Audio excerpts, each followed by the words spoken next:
In Arkansas, investigators continue to look into one of the nation's worst cases of mass murder. What's going on in somebody's mind when they're strangling their own children and grandchildren? December 1987, small town Arkansas. The holiday season had just begun, but inside one modest home in Dover, something far more sinister than festive was unfolding. When officers arrived, the silence was overwhelming. No cries, no chaos, just the heavy weight of death. What they discovered behind those doors would shatter not just a family, but the entire country's sense of safety. 14 lifeless bodies were found in and around the home, and days later, 2 more would be gunned down. The man responsible? A seemingly unremarkable military veteran named Ronald Gene Simmons. But what kind of man could orchestrate such carnage, methodically, without hesitation, and without remorse? This isn't just the story of a massacre. It's the story of how control, abuse, and madness grew in silence for decades before exploding into one of the most horrific killing sprees in American history. What happened in Pope County has stunned Arkansas and has rocked the nation. A mass murder of almost unbelievable proportions. 16 dead, including 14 who may be members of the same family. It all started yesterday with a shooting spree in Russellville that left 2 people dead and 4 people wounded. Then, last night, police discovered 5 bodies inside a home in Dover. And today, the grisly recovery of 9 more bodies. What follows is a haunting journey through a life warped by rage, obsession, and the terrifying power of unchecked authority. Ronald Gene Simmons didn't just kill, he destroyed his bloodline. He took aim at those who defied him, and he planned it all with chilling precision.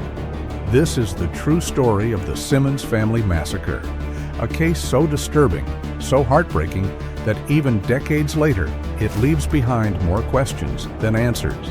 Ronald Gene Simmons was born on July 15, 1940, in Chicago, Illinois. From the very beginning, life handed him instability. His father, William Simmons, died suddenly of a stroke when Ronald was just 3 years old. The loss of a father figure at such a critical stage left a permanent void, one that was never truly filled.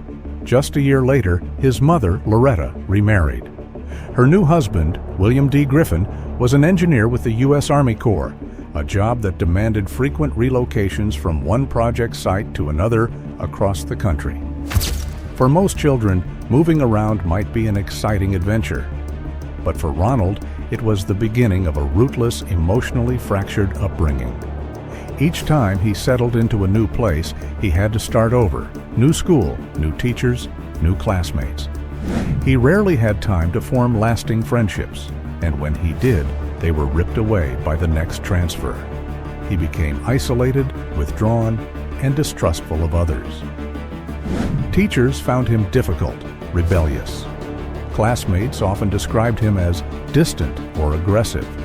Underneath, he was a child craving stability, craving a sense of control in a world that constantly shifted under his feet. By the time he reached adolescence, Ronald's behavior had already shown signs of something deeply troubled. He was increasingly angry, defiant, and prone to violent outbursts. At home, tensions escalated. His mother and stepfather, concerned by his behavior, decided to enroll him in a military school, hoping the discipline and structure might straighten him out. Surprisingly, it worked, but not in the way they had hoped. The rigid routines and clear hierarchy gave Ronald a sense of order he had never experienced before. For the first time in his life, he wasn't being moved from place to place. He knew what was expected of him, and most importantly, he found something intoxicating: control. Military school didn't tame him, it refined his anger, channeled his need for dominance, and rewarded his obedience to authority. It gave structure to his chaos, but it also laid the foundation for a dangerous obsession with power. On September 15, 1957, just months after turning 17, Ronald graduated from military school and enlisted in the United States Navy. Eager to prove himself, he threw himself into service with intensity. His first assignment brought him to Naval Station Bremerton in Washington. There, he met a young woman named Rebecca Becky Yulee Berry. Becky, quiet and warm-hearted, was drawn to Ronald's discipline and sense of order. What started as a whirlwind romance quickly escalated. They married on July 9, 1960, in New Mexico. To outsiders, it seemed like a stable new beginning, a young couple, both devoted and ready to build a life together. But behind the scenes, dark undercurrents had already begun to surface. Ronald brought his love of control into the marriage, treating Becky less like a partner and more like someone to mold, to monitor, to command. The military gave Ronald purpose, but it also gave him distance. Distance from the world, distance from scrutiny. And within that isolation, behind closed doors, a darker personality began to grow. Each year, the man in uniform became more controlling, more closed off, and less emotionally connected to those around him. What looked like discipline on the outside was, on the inside, a foundation of deep-seated rage, unchecked insecurity, and a growing desire to dominate those closest to him. A desire that would one day explode in the most horrific way imaginable. To the outside world, Ronald Gene Simmons was a dedicated military man, decorated, disciplined, and dependable.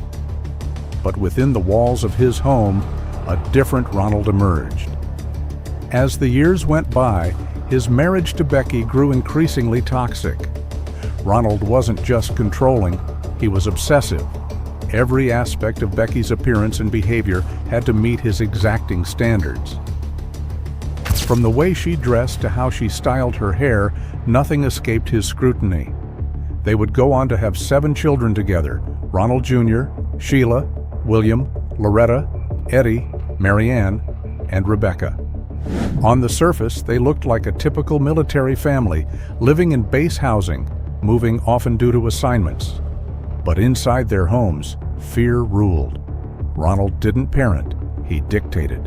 He saw himself as the absolute authority, and he demanded complete obedience. His temper was infamous within the household. Even minor missteps from his children were met with screaming, threats, or worse, physical punishment. Becky tried to protect the kids when she could, but years of verbal and emotional abuse had broken her spirit. Ronald's need for power and control extended to every corner of family life. After serving in the Navy, Ronald transferred to the U.S. Air Force, continuing his military career. He worked his way up to the rank of Master Sergeant and earned several commendations, including the Bronze Star and the Vietnam Service Medal. His ability to follow orders and maintain discipline made him a valued asset in uniform. But the praise and medals only fed his ego, reinforcing his belief that he was above reproach. By the late 1970s, Ronald's increasingly erratic behavior was becoming harder to hide. Behind closed doors, he was more aggressive, more paranoid, and more controlling than ever before. And then, in one of the most disturbing turns in the case, Ronald's obsession with control would cross an unthinkable line with his own daughter.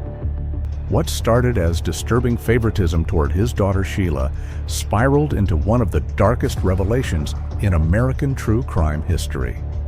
Ronald had not only sexually abused Sheila, but fathered a child with her. He announced her pregnancy to the entire family with no shame. Sheila eventually broke down and told school counselors the truth, and Child Protective Services launched an investigation. Instead of facing justice, Ronald uprooted the family and fled to Arkansas. There, he built what he thought was his fortress, an isolated home in Dover, a 14-acre property he called Mockingbird Hill. Surrounded by barbed wire and no trespassing signs, the land became their prison. No phone lines, no running water inside, and barely any electricity. He cut off every form of outside contact. His paranoia escalated. His delusions of control deepened. Family members, especially Becky and the older children, knew they were trapped. But even as Becky secretly made plans to leave, Ronald continued to reign as the tyrant of his private kingdom. December the 22nd, 1987, a day that should have been filled with holiday cheer and family warmth, became the darkest chapter in Arkansas history. That morning, inside the isolated compound of Mockingbird Hill, Ronald Gene Simmons began what would become one of the most gruesome family massacres ever committed on American soil. His first victim was his eldest son still living at home, Ronald Gene Simmons, Jr. Without warning or hesitation, Ronald struck him in the head with a metal crowbar, bludgeoning him to the floor. Then, with cold precision, he retrieved a handgun and shot his son to ensure he was dead. Moments later, Becky, his long-suffering wife, entered the room, only to find the lifeless body of their son. Before she could even scream, Ronald turned the weapon on her. She too was shot and killed, her decades of silent suffering ending in violence.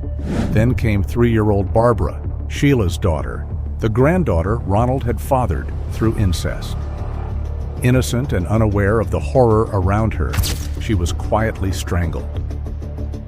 It was a cold, methodical killing, not an act of rage, but one of control. Emotionally, fellas, you never get used to it. You never get used to it. And I have a job to do, and I try to hold up and do that job. Few in this community knew what went on inside of this wall. Neighbors say Gene Simmons and his family lived here in virtual seclusion. So many are not surprised that 14 people could be murdered here Christmas week in secret. Ronald murdered her not because she had done anything, but because in his mind, she represented betrayal, exposure, and defiance. One by one, over the next few hours, he summoned his other children who were still living at home. 17-year-old Loretta, 14-year-old Eddie, 11-year-old Marianne, and 8-year-old Rebecca. Using various methods, strangulation, drowning, gunfire, he murdered each of them in turn. There were no shouts, no gun battles, no chases. Just quiet execution, carried out with terrifying calm. Each child died believing they were coming to help or speak with their father. The horror didn't end with the killings. Ronald then dragged the bodies to a cesspit on the property, a trench he had forced the children to dig days earlier under the pretense of building a new latrine. He dumped their bodies into it and doused them with kerosene to mask the smell of decay. They were his blood, his legacy, his life's work, and now he buried them in the dirt like garbage. But Simmons wasn't finished. He cleaned himself up, ate a meal, and sat down as if nothing had happened. Over the next few days, he would wait, patiently, calmly, for more of his family to arrive. They had no idea what they were walking into. They believed they were coming home for Christmas. What awaited them was hell. December the 26th, 1987. The holiday season was in full swing, and the Simmons household, though eerie in its silence, appeared from the outside to be like any other family's country home. That illusion would soon be shattered. That morning, Sheila, Ronald's daughter and former victim of incest, arrived at Mockingbird Hill with her husband, Dennis McNulty, their 7-year-old daughter, Sylvia, and their 20-month-old son, Michael. The moment they stepped inside, Ronald unleashed the second wave of his slaughter. With no words, no warnings, he shot Dennis in the head, killing him instantly. Then he turned the gun on Sheila, his daughter, his victim, his defier. She collapsed beside her husband, her life snuffed out just steps into what should have been a safe return home. But Ronald wasn't finished. He approached Sylvia, his 7-year-old daughter and granddaughter, and strangled her with his bare hands. It was deliberate, slow, and heartless. Then he turned to Michael, barely out of toddlerhood, and did the same. 2 children, both connected to him by unspeakable means, silenced forever by the one man who should have protected them. I said, when he looked at me with that gun and pointed that gun on me, he had this just horrid grin on his face. And he looked mad. He just looked mad, and like a mad dog would look at. It's right next door, just a couple houses down. And it was late before we ever got in bed. And I just laid there. I could see those kids' faces. In a final act of haunting cruelty, he wrapped Sylvia's body in her mother's finest holiday tablecloth. A gesture not of affection, but of ownership, twisted sentiment cloaked in domestic ritual. He laid the bodies neatly beside each other in the dining room, covered them with coats and bedding, and dimmed the lights. Then Ronald took a deep breath and left. He walked into town, casually, without panic, and went to Sears. There, he picked up Christmas gifts he had ordered for the family weeks earlier. To the cashier, he was just another customer picking up holiday packages. No one knew that just miles away, the very people those gifts were meant for lay murdered under coats and blankets. By the end of that week, 14 members of his immediate family were dead: his wife, his children, his grandchildren, and his children-in-law. The killings were not impulsive. They were planned, calculated, and executed with chilling logic. But Ronald Gene Simmons wasn't done yet. He had more names on his list, and those names weren't family. They were outsiders. People he believed had wronged him, people he blamed for his failures, people he had quietly vowed to destroy. The massacre wasn't over. It was only halfway complete. Ronald wasn't done. On December 28th, he loaded his car with weapons and drove into Russellville. His targets were people he believed had wronged him, former co-workers and employers. He killed Kathy Kendrick, wounded several others, and fired on 4 different businesses before calmly surrendering to police. To officers, he seemed eerily calm, as if he had finished a long-awaited task. Part 8: Capture, Trials, and Final Justice. December 28, 1987. Just 2 days after slaughtering 14 members of his own family, and a day after killing 2 more in the town of Russellville, Ronald Gene Simmons calmly walked into his place of employment, Woodline Motor Freight.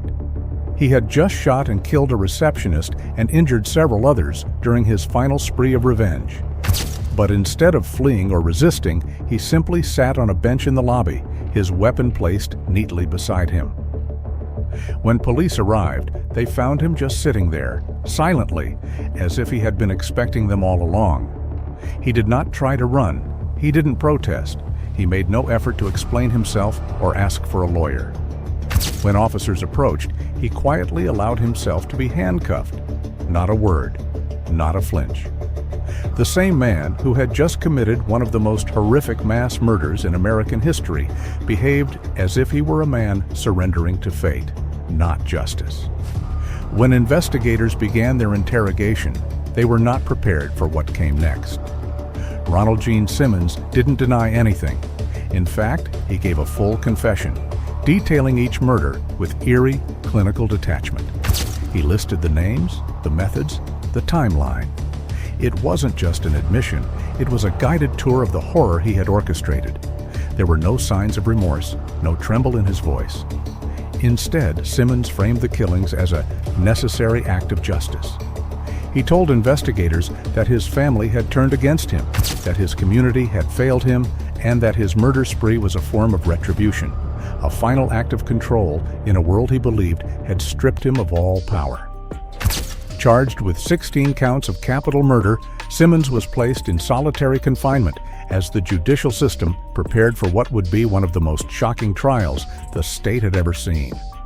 Prosecutors, stunned by the brutality and premeditation, pushed for the maximum penalty: death. In May 1988, Simmons was brought to trial for the Russellville shootings. It took the jury only a short time to find him guilty on all counts. He was sentenced to death. Then, just 9 months later, he was tried again, this time for the massacre of his own family. The result was identical, another death sentence. But what happened next was unprecedented.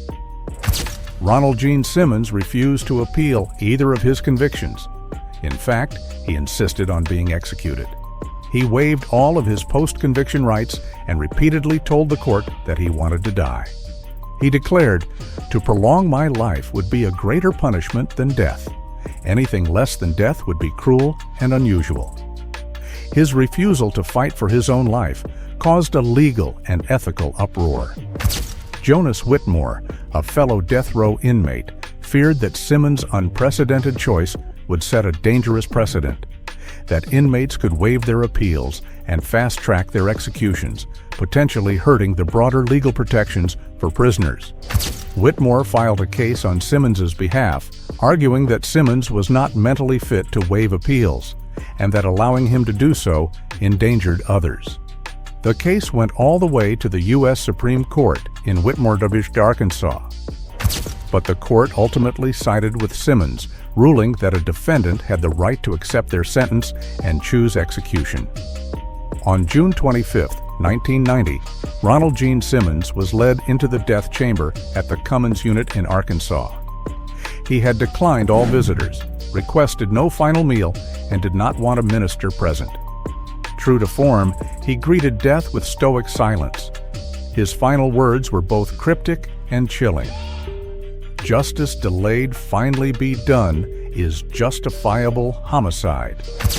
At 8:16 p.m., Ronald Gene Simmons was executed by lethal injection. He was 49 years old, and his death marked the fastest execution carried out in modern U.S. history after a death sentence, just over 2 years after his arrest. No family members claimed his body. No memorials were held. He was buried in a pauper's grave, unmarked and largely forgotten by the world he had so violently scarred. And yet, the echoes of his crimes still haunt those who remember the case. Ronald Gene Simmons wasn't a man who snapped in a moment of rage.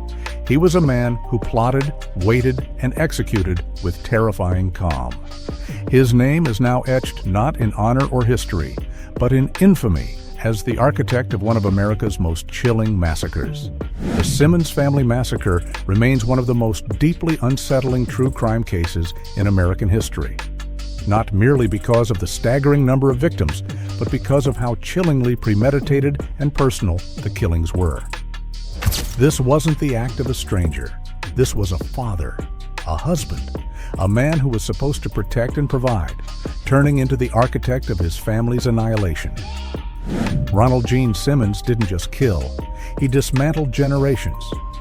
He turned a home, a place meant to shelter love, into a prison of fear.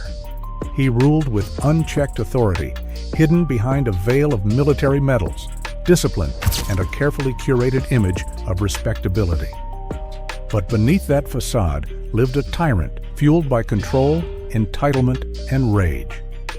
What makes this case so horrifying isn't just the brutality, but how long the warning signs were ignored. The abuse was there, the isolation was there, and yet no one stepped in. No system caught it in time.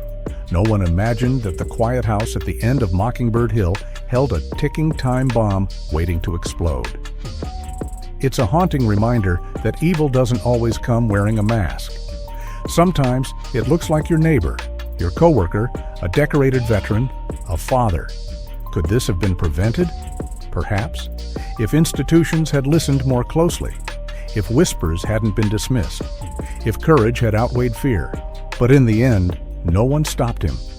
And what remains are shattered memories, lost lives, and a small Arkansas town left forever scarred. Cases like this force us to look inward, to ask hard questions, to pay attention to those red flags we too often ignore. Abuse hides in silence, and silence can kill. If you made it this far, thank you for watching. Your support helps keep these stories alive, not to glorify the monster, but to honor the victims and learn from the horror. Don't forget to like, share, and subscribe for more in-depth explorations into the darkest corners of true crime. Drop your thoughts in the comments. What disturbed you most about this case? Could something have changed the outcome? Until next time, stay safe, stay alert, and always trust your instincts. Evil doesn't always look like a monster. Sometimes it looks like someone you thought you knew.